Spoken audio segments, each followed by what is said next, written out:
L'Égypte craint que la construction du grand barrage de la Renaissance sur le Nil bleu, entamé en 2012 par l'Éthiopie, n'entraîne une réduction du débit du fleuve dont elle dépend à 90% pour son approvisionnement en eau. Le ministère éthiopien de l'Irrigation, dans un communiqué publié à l'issue de nouveaux pourparlers qui se sont tenus cette semaine à Khartoum, fait part d'un échec, alors qu'un ministre éthiopien a refusé de parler d'impasse. D'après le ministre éthiopien de l'eau et de l'énergie, les allégations selon lesquelles les négociations se sont achevées sur une impasse sont totalement fausses. La délégation éthiopienne a rejeté toutes les propositions qui prennent en compte les intérêts de l'Égypte en matière d'eau et a présenté une proposition qui manque de garanties sur la façon de gérer de possibles sécheresses dans le futur. Le président égyptien Abdel Fattah al-Sisi a déclaré ensuite que l'Égypte est déterminée à défendre son droit à l'eau. Le Nil bleu, qui prend sa source en Éthiopie, rejoint le Nil blanc à Khartoum pour former le Nil qui traverse le Soudan et l'Égypte avant de se jeter dans la Méditerranée. Le barrage de la Renaissance est censé devenir la plus grande centrale hydroélectrique d'Afrique avec une production de 6000 MW. Des analystes estiment que l'absence d'accord entre l'Éthiopie, le Soudan et l'Égypte pourrait susciter un conflit entre les trois pays et avoir de graves conséquences humanitaires. 7 millions de Tunisiens étaient appelés ce dimanche à élire leurs 217 députés. À l'issue de ce scrutin, le président de la commission électorale, Nabil Bafoun, a annoncé que la participation aux élections législatives de ce dimanche, les troisièmes depuis la révolution de 2011, atteint 41,32%, en forte baisse par rapport à 2014, mais dit respecter le choix des électeurs. Nous sommes encore dans une transition démocratique et on constate qu'il y a un excès. Aujourd'hui, en Tunisie, cela fait 2 ou 3 mois que l'on parle élection. Nous considérons que le pourcentage pouvait être plus élevé que cela, mais c'est quand même le choix des électeurs tunisiens et nous le respectons. Nous considérons ce pourcentage de 41% comme acceptable finalement. Deux partis rivaux, Ennahda et la formation du finaliste à la présidentielle incarcéré Nabil Karoui, ont tous deux assuré être arrivés en tête des législatives de ce dimanche, qui devra déboucher sur un parlement fragmenté en de nombreux petits blocs qui devront former des alliances pour choisir un gouvernement. Les résultats préliminaires sont attendus mercredi, a indiqué l'instance en charge des élections. Mais si ces sondages se confirment, Ennahda a encore perdu du terrain et la nouvelle assemblée s'annonce morcelée entre des partis hétéroclites, peu enclins à négocier après une campagne à couteau tiré. Quel que soit le gagnant, il lui sera difficile de rassembler une majorité. Contrairement à 2014, lorsque le Parlement s'était retrouvé partagé entre un parti présenté comme sécuraliste, Nidatoun, et Ennahda, qui détenaient à eux deux une large majorité et s'étaient rapidement alliés.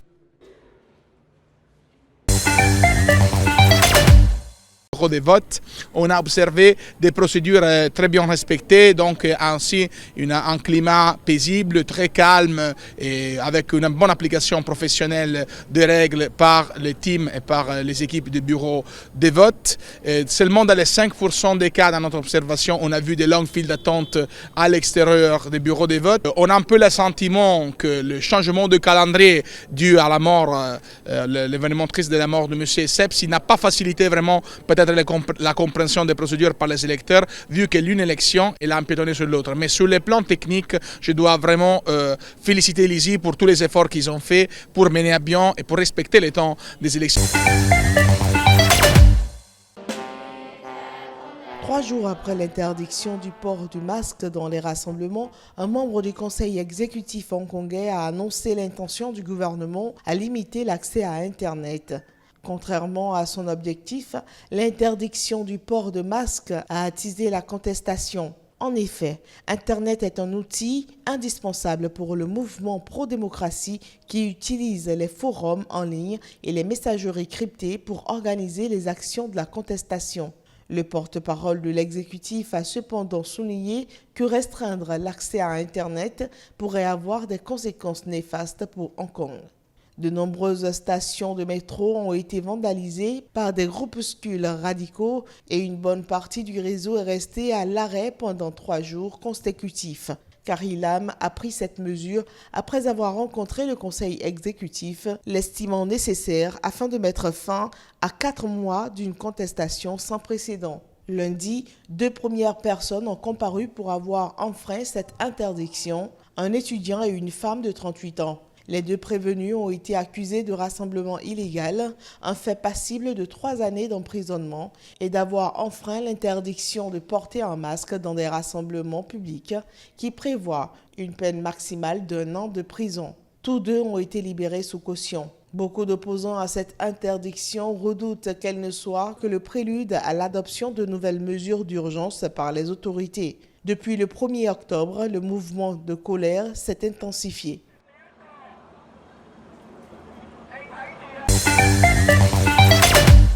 Le président mauritanien Mohamed Ould Cheikh El Ghazouani a assisté ce lundi à la première rentrée scolaire depuis son accession au pouvoir le 1er août dernier. Occasion pour le nouveau chef de l'État de prôner une école républicaine dans ce pays du Sahel aux fortes disparités sociales. Chacun de nous doit s'acquitter de ses obligations pour une renaissance de ce secteur dans le cadre d'une école républicaine, la seule à pouvoir nous assurer notre unité et notre cohésion nationale. Une école qui donnerait à tous les fils du pays l'opportunité d'apprendre de manière juste et équitable.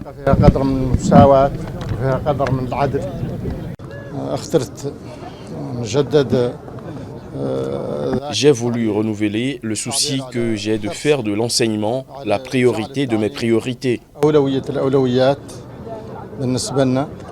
Lors de cette cérémonie dans la banlieue de la capitale Nouakchott, le chef de l'État a promis une nouvelle loi sur l'éducation. Une promesse qui intervient alors que les réformes engagées jusqu'à présent n'ont fait que creuser le fossé entre élèves issus de milieux aisés et ceux de milieux défavorisés.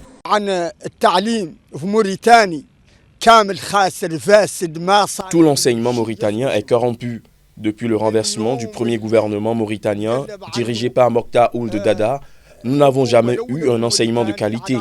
Tout le système éducatif est dans un état catastrophique.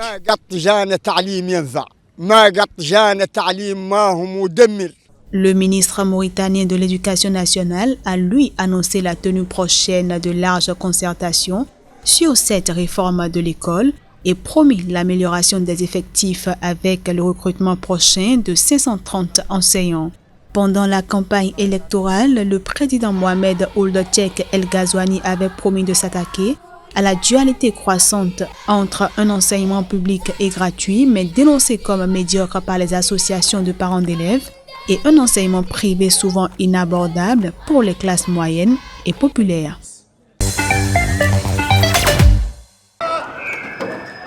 Face à une contestation de plus en plus violente de la mouvance pro-démocratie, les autorités de la région semi-autonome du sud de la Chine semblent dépassées. Depuis 4 mois, Hong Kong est le théâtre de manifestations et d'actions quasi quotidiennes qui ont encore dégénéré ces derniers jours en des affrontements entre policiers et radicaux.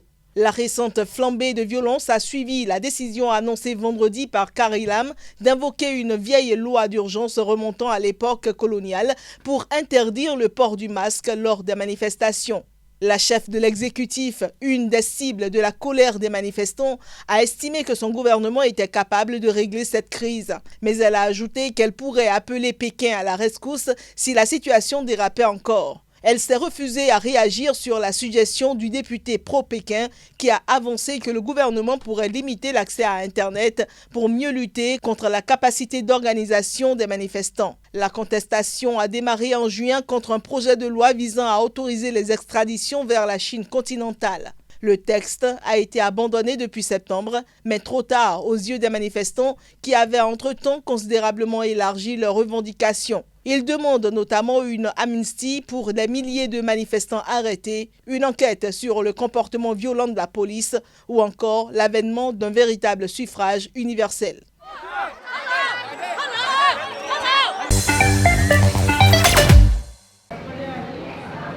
À Alors que la France accueille mercredi et jeudi à Lyon la collecte de fonds triennale du Fonds mondial de lutte contre le sida, la tuberculose et le paludisme, le gouvernement indien s'est fixé l'année 2025 comme horizon pour mettre un terme à l'épidémie de tuberculose dans le pays qui grouille de 1,3 milliard d'habitants.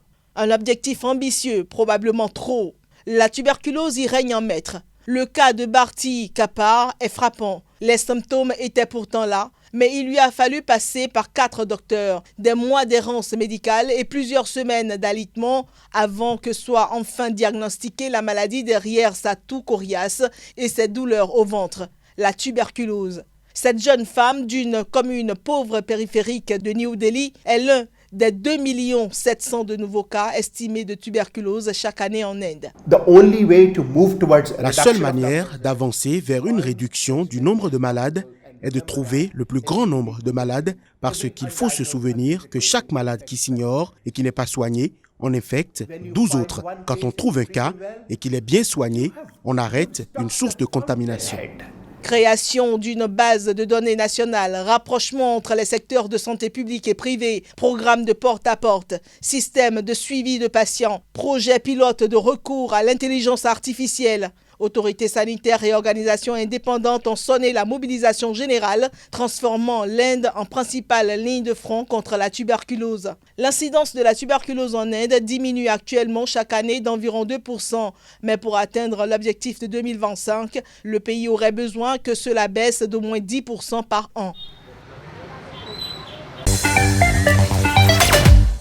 Dans le cadre de leur enquête sur l'affaire ukrainienne, les élus démocrates ont officiellement réclamé à la Maison-Blanche de livrer des documents au Congrès et souhaitent entendre plusieurs responsables.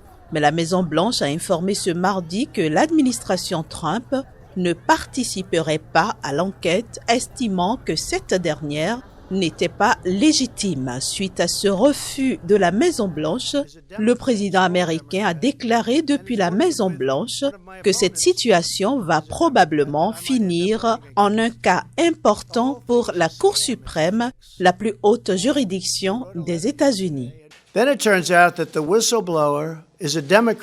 Il s'avère que le dénonciateur est un démocrate puissant, et qu'il travaille avec un de mes opposants en tant que démocrate contre lequel je pourrais finir par me présenter. C'est une arnaque. Nous avons écrit une lettre et ça va probablement finir par être une grosse affaire à la Cour suprême. Peut-être que ça prendra beaucoup de temps, je ne sais pas. Mais le Parti républicain a été traité incroyablement mal et injustement par les démocrates. En refusant de coopérer à l'enquête en vue d'une procédure de destitution contre Donald Trump, la Maison-Blanche a plongé les États-Unis dans une situation inédite.